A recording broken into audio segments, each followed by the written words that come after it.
Dijo San Agustín, el que no siente celos no está enamorado, o algo así. En este video voy a hablar sobre los celos desde un enfoque evolutivo. ¿Cómo es que evolucionaron? ¿Para qué sirven? ¿Nos los tienen que enseñar? ¿O son simplemente biológicos? ¿O una interacción entre ambos? Si te interesan estos temas, suscríbete y vamos a comenzar. Al final del video vamos a revisar una técnica que ha mostrado ser efectiva para ayudar a las personas que tienen parejas altamente celosas y algunas conductas que puedes hacer para disminuir las probabilidades de infidelidad. Algunas de las explicaciones que se le ha dado a los celos es que son producto del capitalismo, de la cultura, de baja autoestima, incluso de enfermedad mental. Pero ninguna de estas razones podría explicar su universalidad. Sin embargo, un enfoque evolutivo sí puede hacerlo. Muchas de estas creencias anteriores vienen de estudios erróneos, de estudios basados en evidencia falsa, más famosamente el de Margaret Mead estudiando a los Samoans, los cuales por diversión le contestaban mentiras a sus entrevistas y le pintaron una imagen de que eran una tribu o una comuna donde no existían los celos, donde todos se compartían, donde no había diferencias. Y como ella es lo que buscaba, lo que le hubiera gustado encontrar, lo reportó muy contenta. No lo cuestionaron mucho hasta que llegó otro antropólogo evolutivo y se dio cuenta de esto. Sin embargo, lo que hicieron es que intentaron cancelarlo, intentaron llamarlo por nombres, decir que su investigación simplemente era una forma de atacar estos estudios que había hecho Margaret. Y el daño que ha causado sigue arraigado. Yo pienso que el primer paso para poder cambiar algo de nuestra naturaleza que quizá nos causa más daño es aceptarlo primero, ver sus verdaderas raíces. Solo así vamos a poder cambiarlo. Si lo negamos, si queremos guardarlo abajo del tapete, ahí va a estar y tarde o temprano va a regresar. ¿Por qué no vamos a saber lidiar con él de una forma efectiva? Así que pienso que conocernos, entendernos de esta forma nos puede ayudar justamente a sobreponernos a esta emoción tan dañina. Ejemplo de esto, de lo difícil que es arrancar los celos, son las comunas de los 60 donde se intentó vivir el amor libre. Ninguna de esas comunas sobrevivió, era común que había estos problemas de celos, por lo tanto los miembros terminaban peleándose. Ya no existe ninguna y aunque está queriendo tener un regreso, se está haciendo de una forma quizá un poco más educada, pero las personas que viven esto saben lo difícil que es. Los celos no se aprenden, los celos tienes que aprender a bajarlos, lo contrario a lo que nos dicen. Y creo que la mejor forma de comenzar a ver la utilidad evolutiva de los celos es pensar en el pájaro cucú. Este pájaro que adorna los relojes, que quizá oímos cantar en las mañanas, pero tiene un lado oscuro. ¿Y qué es esto? Es que es una especie parasítica y lo que hace es que busca los nidos de otras especies de aves para él depositar ahí sus huevos y después irse. ¿Y qué pasa?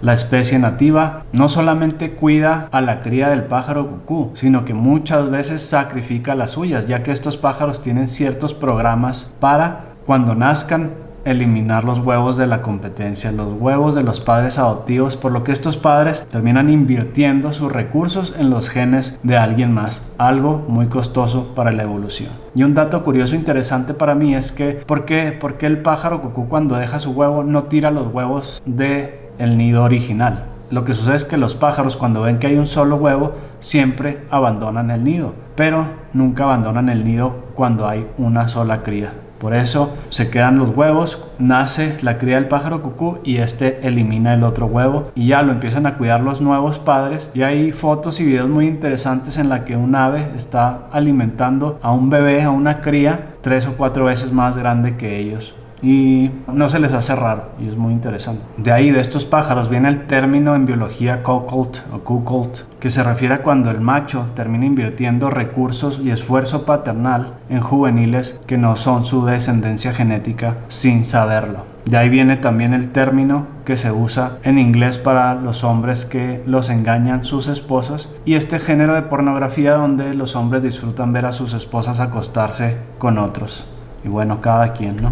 Y te preguntarás, ¿por qué solo en los machos? Bueno, la evolución nos puede dar la respuesta. Y esto se debe a los diferentes problemas adaptativos que han tenido los sexos durante nuestra existencia.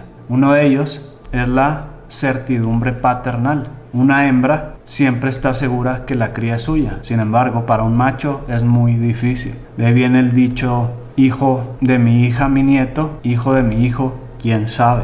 Y voy a hacer un comentario extra que no había mencionado, que esta incertidumbre paternal explica un fenómeno que sucede, y ustedes no me dejarán mentir si saben de esto. Es que la mayoría de las veces cuando alguien da a luz, tiene un hijo, como quieran llamarle, la mayoría de los familiares, especialmente los familiares de la esposa, siempre suelen decir que el hijo o la hija se parecen al papá. Esto como una forma de disminuir esa incertidumbre paternal.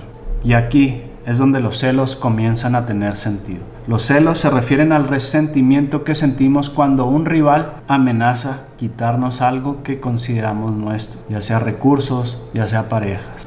En todos los mamíferos, de los cuales somos parte, y en todos los primates, de los que también somos parte, la fertilización se da de forma interna y siempre en la hembra. Por lo tanto, la hembra nunca tiene dudas de que las crías son 100% suyas. Sin embargo, el macho no tiene este privilegio, por lo que el daño más grande que podría sufrir el macho en estas especies es terminar invirtiendo en las crías de alguien más, es decir, en los genes de otro.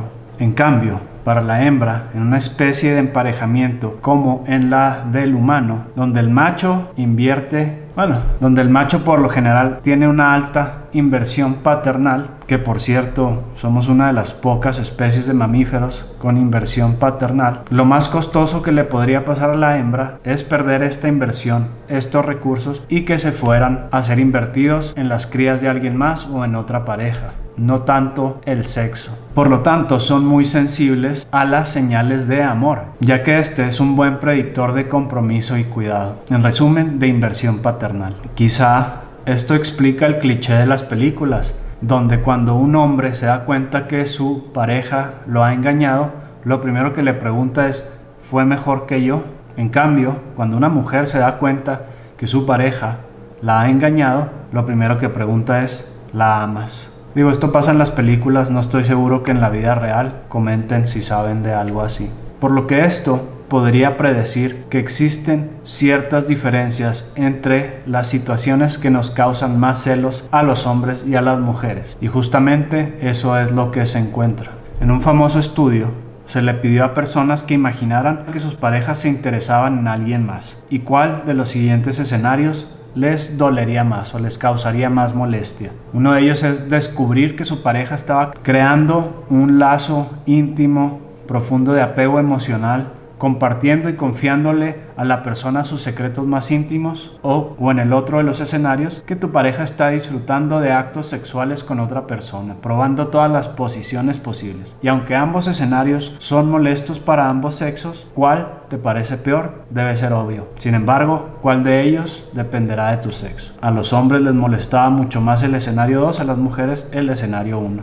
¿Estás de acuerdo con esta conclusión? ¿Ha sido tu experiencia? Sería interesante saber. Quizá algunos considerarían los celos como una emoción inmadura. Sin embargo, no somos los descendientes de humanos a los cuales no les importaba que sus parejas fueran infieles, ya que estos no dejaron descendencia. Somos los descendientes de individuos celosos, preocupados por pasar sus genes a la siguiente generación y que hubiera suficientes recursos para que sobrevivieran. Hay que recordar que no siempre existimos en un ambiente con guarderías, con hospitales, con escuelas, donde era fácil mantener a una criatura. Era algo difícil, algo que requería mucho esfuerzo, no que ahora que a veces el gobierno es como el papá. Por lo tanto, en mi opinión y la de muchos psicólogos, los celos son una adaptación, igual que el enojo, igual que la ansiedad, igual que la tristeza, con el objetivo de resolver ciertos problemas adaptativos. Al igual que el enojo quizás nos ayuda a defendernos de algo, el miedo a evitar salir de la carrera evolutiva, la ansiedad de estar preparados, es decir, han sido una respuesta a un problema constante para la sobrevivencia y la reproducción. Por lo tanto, desde este punto de vista, los celos no son una inmadurez, sino que son una estrategia supremamente importante que ayudó a nuestros ancestros a ser nuestros ancestros, a lidiar con amenazas constantes. En el lenguaje de la psicología evolutiva, una adaptación se refiere a una solución evolucionada ante un problema recurrente de sobrevivencia y reproducción. ¿Y cómo? Bueno, los celos son una respuesta ante la amenaza percibida o real de perder una relación valiosa. Y la palabra valiosa es importante, porque al parecer los estudios han mostrado que, como decía San Agustín, que cuando no hay celos, hay poco compromiso en la relación. Y los celos tienen ciertas características que comparten con otras emociones, como por ejemplo, la primera es que son un estado, es decir, son temporales, son una respuesta al momento, a una situación momentánea, no duran para siempre. La segunda es que es una respuesta ante la amenaza a una relación en la cual se ha invertido fuertemente, es decir, es esta parte del compromiso, de la inversión. Si no te importara, y ustedes estoy seguro lo han vivido, cuando una relación no les importa, no hay celos. A lo mejor hasta se les hace mejor ya que se vaya. Y tercero, motiva a acciones diseñadas para lidiar con esta amenaza. ¿Qué causan los celos? Conductas que quizá pueden ser inaceptables, pero han sido efectivas para alejar rivales, para mantener a la pareja, amenazar al que se acerca o no dejar salir, etcétera, etcétera. Estar checando, y hay que recordar la falacia naturalista: no porque algo suceda quiere decir que es inevitable o que es bueno. Simplemente ha sido útil en nuestra historia. Si tomáramos a los celos como un conjunto de conductas, ya que en realidad no podemos describir exactamente, o al menos concebir exactamente cómo se siente algo, cómo alguien que no somos nosotros siente lo mismo, salvo en sus conductas, llámese gestos, llámese acciones. Si lo definiéramos como un conjunto de conductas, podríamos observarlos en distintas especies. Conductas como proteger, como alejar. Y un ejemplo es, por ejemplo, machos de algunas especies de aves se quedan vigilando a la hembra mientras ésta está ovulando, y una vez que pierde su capacidad de reproducción por la temporada, pierden el interés. Pero por ejemplo, en estas aves la hembra no tiene celos, ya que el macho no aporta nada más que el ADN, a diferencia como en los humanos, que el macho invierte cuidado paternal, no solo su ADN. Un argumento no basado en evidencia es la creencia de que los celos no son una emoción primaria, sino que es una combinación de otras emociones básicas como enojo, como tristeza, como miedo. Pero la realidad es que los celos son tan básicos como estas otras emociones y tan biológicos. Si lo pensamos, los celos no siempre son algo indeseable. Como decía San Agustín, y mencioné anteriormente, se asume correctamente que cuando no hay celos no hay tanto compromiso. A veces también los celos pueden ser usados para volver a intensificar una relación, y quizá no nos guste aceptarlo, pero todos sabemos de alguien, o incluso nosotros, que hemos intentado dar celos para hacer que alguien regrese o nos busque más o nos trate diferente, y muchas veces esto funciona, tiene el efecto que buscamos. La teoría evolutiva no solamente puede explicar las diferencias de intensidad de las situaciones que causarán más celos, sino también qué individuos son los que van a causar celos dependiendo de lo que ha sido atractivo para los diferentes sexos a través de la evolución. Hay personas que, aunque estén interesadas en nuestras parejas, no nos causarán celos, en cambio otras nos hacen sentir muy inseguros. Por ejemplo, un interesante estudio midió el efecto que tenían cierta modificación de características en los celos en los hombres y en las mujeres. En el ejemplo de los hombres se les mostraba la foto de un hombre físicamente atractivo y físicamente poco atractivo. Luego se les contaba una historia acerca de él. En una de las historias este hombre era muy dominante y en la otra no. La dominancia tenía mucho más efecto en los celos que el físico del hombre. Es decir, entre más alto estatus lo veían los hombres, más celos les daba. Sin embargo, a las mujeres lo que más les impactaba era la belleza física, y en realidad no tenía ninguna influencia el nivel de dominancia del rival. Y fíjense esto, existe un desorden llamado el síndrome de Otelo, en el cual las personas tienen celos sin razón o celos patológicos, pero lo que se ha encontrado en distintos estudios es que en la mayoría de los casos, más no en todos, la persona que ha sido diagnosticada como psicótica resulta que en realidad sí tenía buenas razones para tener celos.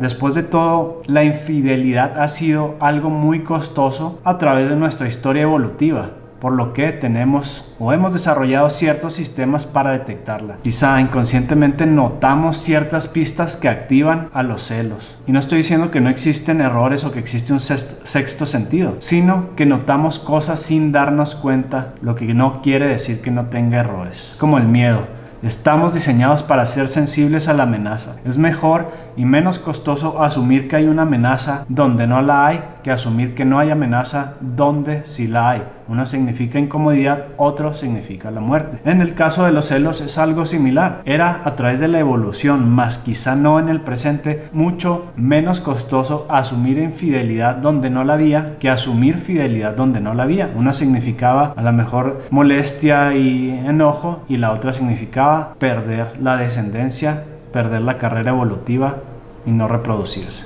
Claro que la palabra clave es menos costoso. Los celos han dejado de ser simplemente una emoción de motivación, sino que también se han vuelto una señal. Como mencionábamos anteriormente, a veces los celos pueden mostrar interés, pueden mostrar compromiso, pero algo que quizá no tomamos en cuenta es que también los celos dan otra señal menos positiva, y es la de que te sientes inferior, ya sea al rival o a la pareja, y esto puede tener un efecto negativo en tu relación. Yo había leído esto hace muchos años y recuerdo una vez que salí con unos amigos, incluido la que me gusta, que ahora es mi esposa, no se crean, no, pero iba ella y le gustó a un tipo que llegó ahí, y aunque sí me dieron celos, pretendí que no y me reí un poco de la situación y ya, no pasó nada, no se interesó ella en él. No sé si eso apoyó o no, pero bueno, al menos funcionó. Y esto me lleva a algo importante, que el punto es que muchas veces no tenemos mucho control sobre lo que suceda, simplemente sobre lo que nosotros hacemos, y nos podemos enfocar en las siguientes conductas que han demostrado disminuir la posibilidad de que no sean infieles. Y es importante decir disminuir, no quiere decir que asegurar que no. Y en el caso de cuando tu pareja es mujer en una relación heterosexual, lo que ha mostrado disminuir las probabilidades de infidelidad es mostrar interés, decir que la amas, decirle que se ve bien, apoyarla en momentos difíciles, hacer más de lo necesario para ser lindo y bondadoso y demostrar mayor afecto. Esto es cuando ya estás en la relación, pero puede llegar a ayudar si estás todavía en el proceso. En cuanto si tu pareja es hombre, lo que ha mostrado es disminuir las probabilidades, y conste que no soy yo el que lo digo, es enfocarse en la apariencia. Y para las personas que su pareja es extremadamente celosa, una técnica o ejercicio que ha demostrado ser útil para esto es ganarles en su propio juego. Jugar tú el rol del celoso o la celosa también. Empezar a cuestionarle a dónde va, por qué sigue a quien sigue, por qué da likes, estar checando su ubicación, mencionar tu sospecha de diferentes conductas, etcétera, etcétera. Y esto ha mostrado que disminuye los celos patológicos en la pareja. Y bueno, para cerrar, en resumen, los celos son una emoción adaptativa que nos ha sido útil a lo largo de la evolución, pero quizá ahora causa más problemas de los que resuelve. Y aunque sería tonto intentar deshacernos de ellos totalmente, o al menos no realista, lo que sí podemos hacer es sobreponernos a ellos, aprender a verlos como una sobra del pasado que intentaba ayudarnos en un ambiente muy diferente al actual, y que podemos sentirlos y aún así seguir actuando en base a la persona que queremos ser, desengancharnos de ellos y enfocarnos en lo que tenemos control. Bueno, espero les haya sido útil. Adiós.